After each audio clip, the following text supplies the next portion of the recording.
Hi, everybody. Thank you for coming along on this snowy day in Canada. Happy that you came along, and we're going to be talking about our instincts. For me, this was a game changer. My name is Ellen Janzen, and when I discovered the work of Gordon Neufeld, that was based on a lot of people who went before him, and began to understand that our instincts are put inside of us for a reason. They inform us, they help us, they give us insight. That gave me a huge boost and a lot of help with building good relationships and some emotional maturation matters, not just as a mom with my family, but for myself included and for my marriage. And so today we're going to go back to the very basics and build a little foundation. We're not going to go into great depth, but we're going to do a quick foundation of what our instincts are and how they help us. So we're going to be looking at growing my knowing, growing in our understanding, knowing about our instincts. Mary Oliver, a great thinker, and this quote is, "Tell me, what is it you plan to do with your one wild and precious life?" I think deep inside of us, we all have an instinct to live, to say, I want to live wholeheartedly. I want to live my passions. I want to live the best that I possibly can in connection with other people. I want to live on purpose. And that's what we're looking at. What are our purposes? So we're going back to how are our instincts put into us as a purpose, as a way of living on those purposes. Our instincts are often called our survival instincts. They're not just instincts to help us live, but they were put there originally to help us survive. And they were put there not just for us to survive as individuals, but to survive as a community. Together, we're stronger. Together, we're safer. And together, we can probably survive better. And even though the world has changed immensely, that's still true and it still resonates. We survive through connection, but we also thrive through connection. And that's what our instincts are there to help us with, to find our way to connection. So let's start with a definition. We go to the words that make up instincts. There's two words that make up instincts as a word. The word instigate and the word impulse. So something inside of us rises up as an innate behavior pattern. That's another phrase that is put around instincts. And it instigates something. It's an impulse that we feel inside of ourselves. But when we go to define instincts, instincts defy being put into words by their very nature. So if you say, I instinctively felt I should run, it was a feeling inside of you that you can't quite put into words, but you knew something instinctively. And we use that to actually say it's generally something unspoken, not defined, and not always agreed upon. One of the features of instincts is that they move faster than we think often, faster than our conscious thoughts. So as we respond to something, there might be a response from deep within that is faster than what we consciously think about. That's one of the features. We all have instincts. We can agree that everyone is born with a certain set of instincts. They can, however, be broken. They can be suppressed. They can be turned into something other than what they're meant to be for. So it's good to know that we all have instincts. It's good to know that we should trust our instincts. It's also good to know that sometimes they can be derailed. And so knowing more about them will help us to see, oh, am I maybe living outside of what my instincts would have me to do? And I hope by the end of this, you understand that a bit better. Here's a quote from one of my favorite writers, Parker J. Palmer. "The heart is where we integrate with our minds what we know in our bones, the place where our knowledge can become more fully human." When he says the things that we know with our bones, the things we know in our bones, I think what he's saying is we have instincts and they feel like they come from our very bones. He doesn't call them that in that quote, but that's what I think he's talking about. And I love that quote. We integrate with our minds what we know in our bones so that we can become more fully human. One of the things that I deeply adhere to and believe is that our instincts were put into us by design. The design was designed by a designer. It's not an accident. And the purpose of that design is that our instincts are there to serve a group or a community. They're not there for self-preservation. They're there for the good of the whole community. And because I believe that, that gives me something where I stand and I say, we should be trusting this. This is something good. This is something to benefit the whole community. And I'm pretty strong on that. And I got some of that from Dr. Gordon Neufeld, where he says with children especially, we need to really believe that there is a design, that there is something at work in them, unfolding them into maturity. And that can happen at any age. Maturity can start to unfold later in life if something has slowed it down early in life. So that's a stand that I like to come at and be really confident of that. We can trust this design. So our three instincts that I'm going to talk about that I believe I hear other people talking about, I hear sometimes different words being used, and Maslow certainly had three basic instincts at the bottom of his pyramid. The three instincts that I'm going to talk about, I'm going to give them my own words today. I'm not sure that anybody else uses these words. The first one is that we have an instinct to protect. When something bad is happening to somebody that we love, something rises up in us that we want to protect that person. It's actually really interesting because even a physical strength will rise up. Another instinct, the second one, is the instinct to provide. So we see a little child born to us, we see their face, and something rises up in us that we want to be a provider for that person, not just for their physical well-being, but for their emotional well-being. So that's another instinct. So we have protect and provide. The third one is the hardest to put a word to. And I'm actually going to talk about it first. But the word that I came to finally was recognize. And we sorted through quite a few words to try and figure out how do we say this thing that is so beyond words. That is that we see a person, and by seeing them, acknowledging them, we recognize their value. These three words together, recognize, protect, and provide, work together in an innate way, propelling us forward in life. They have work that they do, and they keep us going. And that's what we're talking about, is that these instincts are so central to who we are that they actually move us in life. You can also see these instincts as I talk. You might want to think about a dog or a cat or a cow, even if you're a farmer. I think farmers are often more aware of instincts than city folks. But you may want to think of an animal and think about, yeah, I can see that instinct in my dog or in my animals. Or if you know about other animals, you may want to think about those. And the difference that we have as humans is that we have a capacity for reflecting on our instincts. So we want to take advantage of that. That's what makes us human.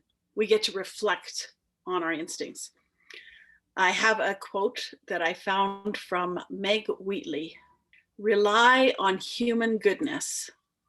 Stay together. There is something when we put our instincts at work for each other.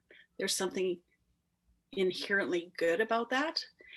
And there is something inherently good about staying together. Stick together. It's better for all of us. So that's Meg's words to us today. I'm going to come back to that recognition, to be recognized, the instinct to be recognized. I think that instinct rises up within a mother and a father in that moment of birth. It's something where you want to look at that child. And what's so amazing is the child wants to look at you. I remember my fourth child. So I have four kids now, you know that. Um, she had a terrible birth. Actually, I called it the birth from hell afterwards. It was 38 hours. And yet she had come through hours and hours of difficulty, and her chin was way up, so she wasn't presenting properly. And yet she wanted to gaze into my eyes, which is what a baby will normally do when they're born.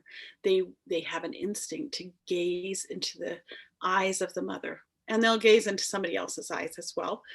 But there is a connection that happens, and in that moment, there's what Gordon Neufeld calls the invitation to exist in my presence. And that invitation is like we're saying to that baby, welcome to the human race. And it's like their instinct, even though their eyes are still blurry, is saying to them, you're looking for this, you're looking for the welcome. Douglas V. Steer, again, I don't know who he is, but here's what he says, which I love.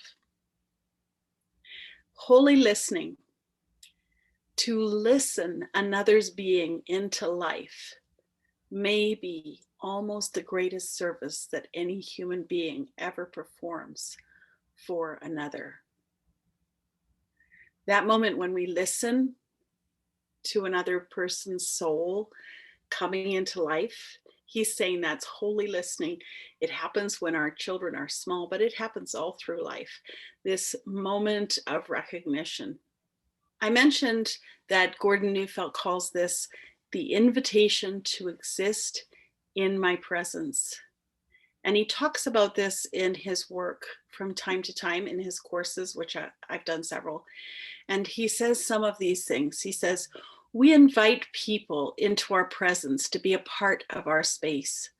We use body language by acknowledging them with eye contact and a smile or a nod, sometimes with a verbal comment. Children need this expression of their value and significance for no other reason than that they exist. It is part of unconditional love. It is acknowledgement of who they are without judgment. Gordon Neufeld, of course, is talking mostly about children because that's where he works. But the truth is we all need that. We all know when there's somebody at the store or at Starbucks. Starbucks is quite good at this, inviting you to exist in their presence, learning your name. We all know when we walk through a door and there's a room full of people and somebody has made the effort to come over and say, you are invited to exist in this room with us.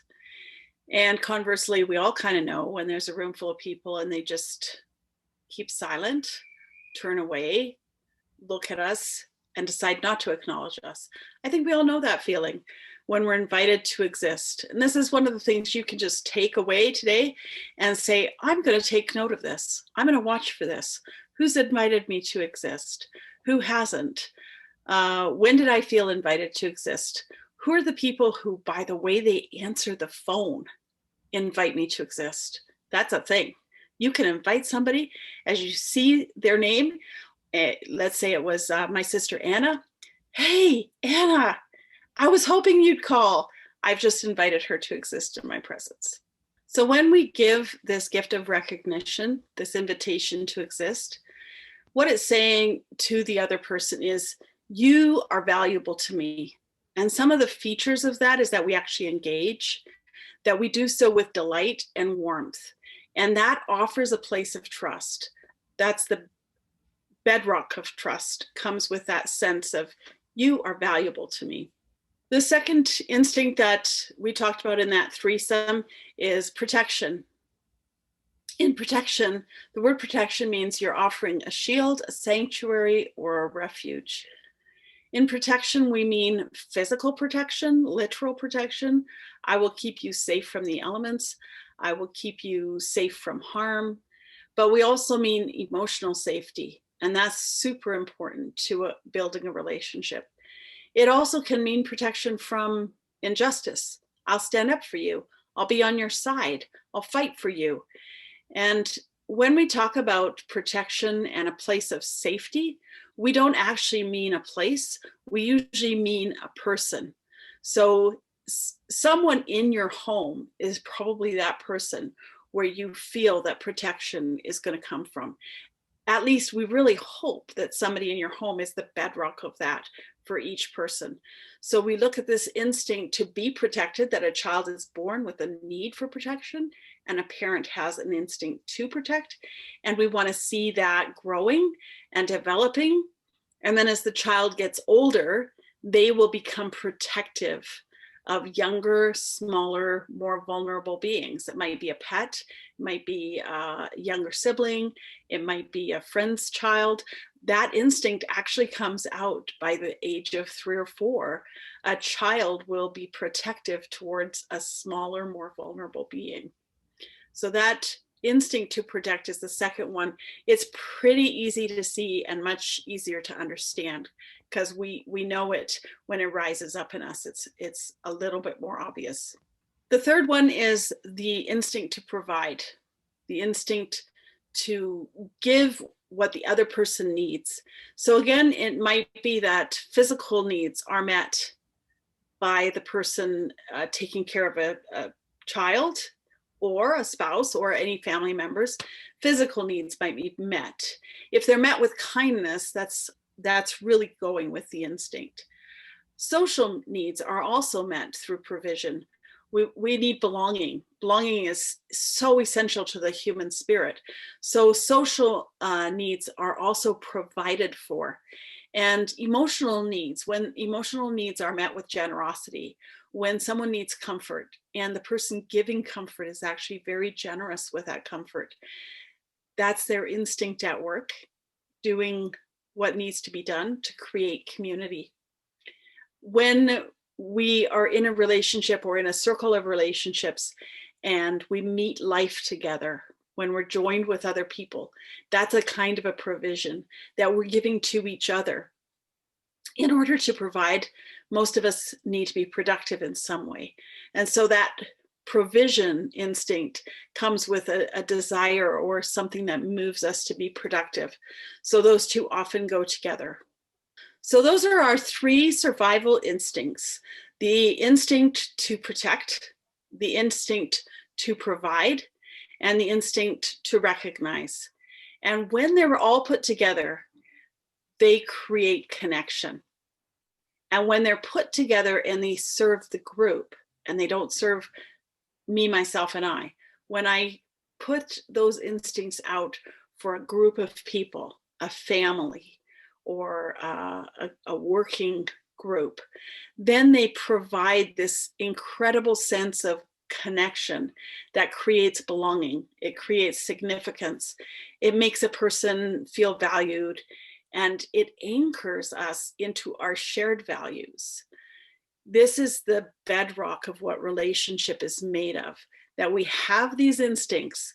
They're there to move us toward connection, and we choose them for the sake of serving the group and not for the sake of serving ourselves. And that is when, if you can think of a person that you can say, oh yes, she loved to provide for me. Oh, I did feel protected. I knew she'd never turn against me. Now I'm saying she, because I'm thinking of my husband's grandmother. To me, she was one of the people that stood out. My husband actually said to me, she is going to love you, before I even met her. And I said, that's not, you can't promise me that. You cannot make that promise. We had an argument. And he said, yes, I absolutely can. She is going to love you, because she had such a strong instinct to recognize people, to see who they were, to get to know them. And then she was such a provider. She would find out what your favorite food was and make sure that you came over for a meal where she served that because you loved it. And she had these 3 instincts going, and he knew, and he could promise me that. And I never admitted to him that he'd won the argument, but I was surprised. About 6 months after I met her, I took my sister to meet her, and in the same elevator where we'd had the argument, where he had said, she's going to love you, and I said, you can't promise me that. My sister and I got in and I said, oh, Grandma's going to love you. And I knew he had won the argument. But what it showed me was that here was a woman who had such great instincts that she put to the benefit of others that you could completely rely on them. I'm going to read Brene Brown's quote on connection. Connection is why we are here. We are hardwired to connect with others. It is what gives purpose and meaning to our lives. And without it, there is suffering. If you haven't heard that quote before, you might want to take a few days and just work on digesting it. It's a beautiful quote. It's a deep, thought-provoking idea. Connection is why we're here. I mentioned a little bit earlier that the power of this connection, the essence of it should come from our home. It should come from someone in our home who has moved with their instincts to protect us, to make home a safe place, to provide for us, and to take the time to acknowledge, to get to know us, to recognize us. When that happens, that is that's the most powerful connection. Gordon Neufeld says that home isn't actually a house. It's not a place. It is a person. And that when children are feeling alarmed or when they're feeling the need for someone to protect and provide for them, they will run to the person that they are the most connected to. They will move towards that person. That's a powerful image, that home is actually a person. And I've added a little bit to that. Home is where the heart is safe. At the very, very essence of our survival instincts, it's that we need to be safe, but it's that our heart also needs to be safe. Who we are as a person needs to be safe. And if you can get your head around that and get the image of it clear in your head, you can start to see it everywhere, in movies, in TV shows, in popular books, or books that really grip you. You'll start to see this in different ways. And I'll just give one example before we go. I just saw what's a really famous movie where we can say, here are these instincts at work. And I thought, The Sound of Music is so famous, it's so well loved. And here was a dad who had lost his wife and was bringing up his children as if they were in the military, which wasn't a great home. And this woman came along who first of all recognized each one individually. Very short into the story, you realize, oh, she's picked up on what's important to each of them. And then she protected them. Well, let's go to provide. Then she provided play clothes for them because she saw that's what they needed. And then she protected them. Their dad came home and she actually went to bat and protected those children. So do that with a movie that you love. See, where is this movie taking me to understand how human instinct is creating connection? And those children absolutely loved Maria because in the safety of being with her, they were able to blossom. And she became actually their home long before she was part of their family. She became home to them. Home is where the heart is safe. I hope that gives you enough to think about and to talk about and to aim for, or to dream of developing for yourself a little bit more. And I hope to see you again.